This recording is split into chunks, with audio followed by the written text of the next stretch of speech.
Okay guys, so in this question number 6, we have a question that says that this is the figure given to us and a company makes toys for children. Figure 5 shows a design of a solid toy that looks like a piece of cheese and it has all of these things in it. Given that the volume is 240 centimeter cube, show that the surface area is given by this equation. Now to calculate the surface area, if you look at it carefully, this looks like a sector in 3 dimensions. To calculate the surface area, all you need to do is just calculate the areas of every single surface individually and then add all the areas together. What we can do now is, first of all, in this diagram, if you look at the diagram carefully, there is an H in the diagram. The H in the diagram is telling us something very important. H, and there is no H in this expression, so this means H has to be represented in terms of R before solving it. So let's first represent H in terms of R. If we need to calculate the volume of this figure, we know that the volume of the figure is already given to us. It's 240 centimeter cube. So to calculate the volume, what we do is we multiply the base area by the height, right? The base area is multiplied by the height to get the volume of any prism. This is a prism, right? So base area in this case can be calculated by just calculating the area of this particular sector, right?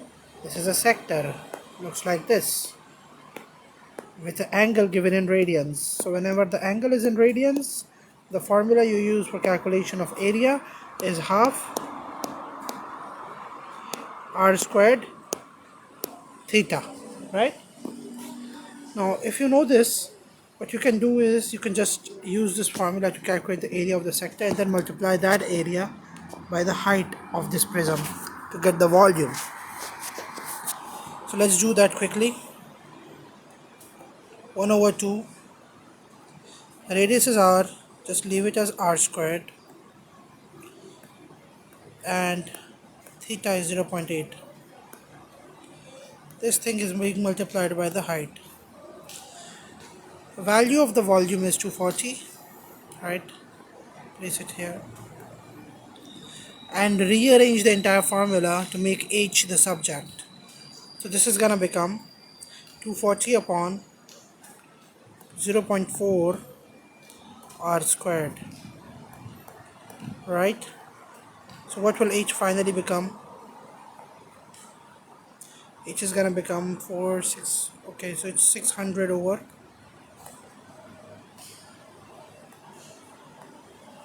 r squared. Once we have the h, now the next step is simply calculating the surface area. So there are multiple areas, we need to calculate all of them. So first, areas of the sector. Now, but remember, you have two surfaces of the sector. One is on top and other is at the bottom, right? This is the top one, but there is a bottom one as well. So the area of the sector will be multiplied by 2. So let's calculate both of them together. Area of a single sector is 1 over 2 r squared theta, right? 1 over 2 r squared multiplied by theta. Theta is 0.8. And you just multiply the whole thing by 2 to get area of both the sectors, and the 2's cancel out. You are only left with 0.8 r squared. This 0.8 r squared that you have is the area of both the sectors combined. Once you have the area of both the sectors combined, next you need to calculate the area of this side. This side of the prism, the side ACFD or ADFC. So that's simply a rectangle, but again you need to multiply that by 2 as well. So 2 multiplied by the height. Height, you guys know, is 600 over r squared multiplied by the length, which is the radius itself. So r and r squared cancels out. You're left with 1200 over r. This gives you the areas of both the sides. Now we don't the only surface that is left is this side, area of this curved surface. But this curved surface, if you open it up, it's simply a rectangle, right? But to find out the area of this rectangle, you need to find out first the length of the curved surface. How would you calculate the length of the curved surface? Just simply by using the old formula that you've learned previously. S equals r theta for calculation of the arc length. R is r, theta is 0.8, so it's 0.8 r. That's the curve. 0.8 r is the arc length. Once you have the arc length and you have the height, just multiply the two to get this area as well. But this area is not gonna be doubled because there's just one surface. This one. So calculate the area now. To calculate the third area, let me just call it A3, which is this surface A3. It's gonna be length multiplied by width. So length is 0.8 into r. That's length. Will be multiplied by the height, which is 600 over r squared. So r and r square cancel out, and this is gonna become 480. Yeah, 480. So 480 over r, A3. Now you've got A3. You've got the areas of the two rectangular sides, and you've got the areas of the two sectors. Add them all together and you'll get the final expression. So when I add them together, the final surface area turns out to be 0.8 r squared added to 1200 over r plus 480 over r, which is gonna become 1680 over r.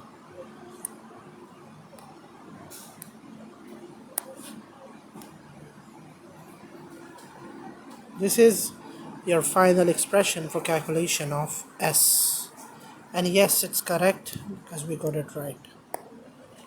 Part B says, find the value of r for which S has a stationary point. So this S has a stationary point. We need to calculate the value of r for that. So because we don't have space, let's just do it over here in this question space. So S equals to 0.8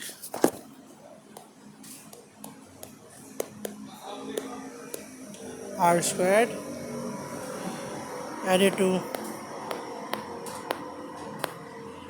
1680 over r. Okay.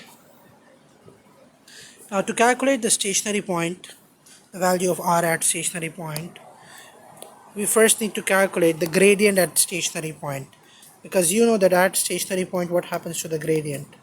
At stationary point the gradient becomes 0. Now to calculate the gradient, it's going to be ds over dr.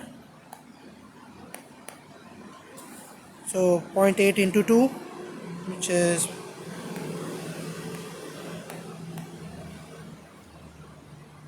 1.6, I guess. Yeah, 1.6.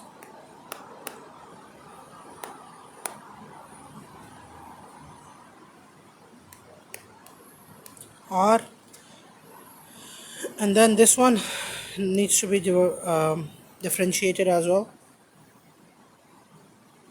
So minus 1 into 1680. I'm just doing it directly, but you guys have to follow the step, over r squared. Once you have this, now you know that this is 0, okay? Now you know that this is the stationary point, so ds over dr becomes 0, which equals 1.6 r minus 1680 upon r squared. Now just simplify this and solve it.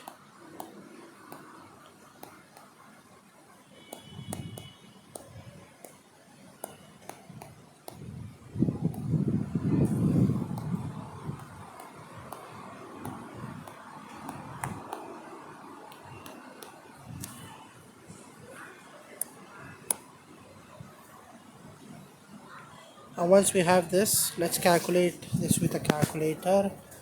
Let me see what we have the value now for this. Just a second, please.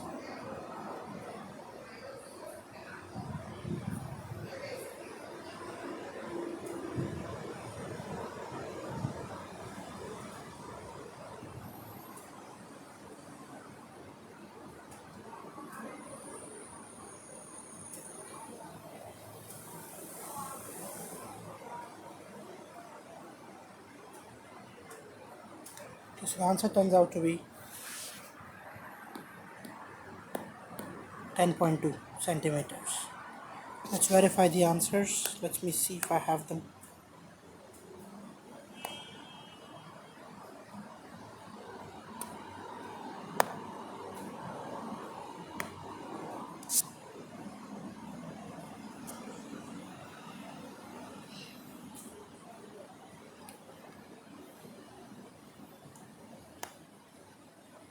Yeah, it's good. It's fine.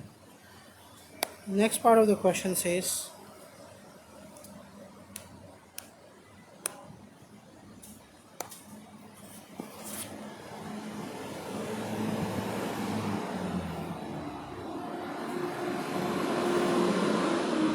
prove by further differentiation that the value of r gives the minimum surface area of the toy. We need to prove by further differentiation that this value of r will give the minimum surface area of the toy. Okay.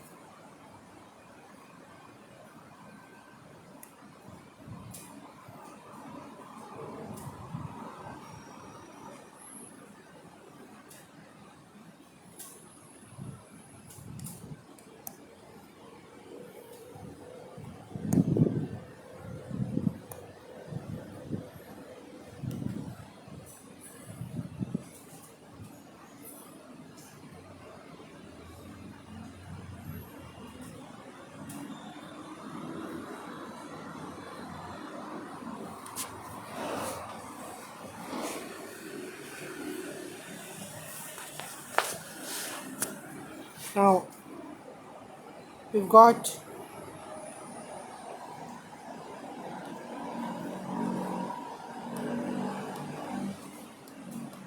ds over dr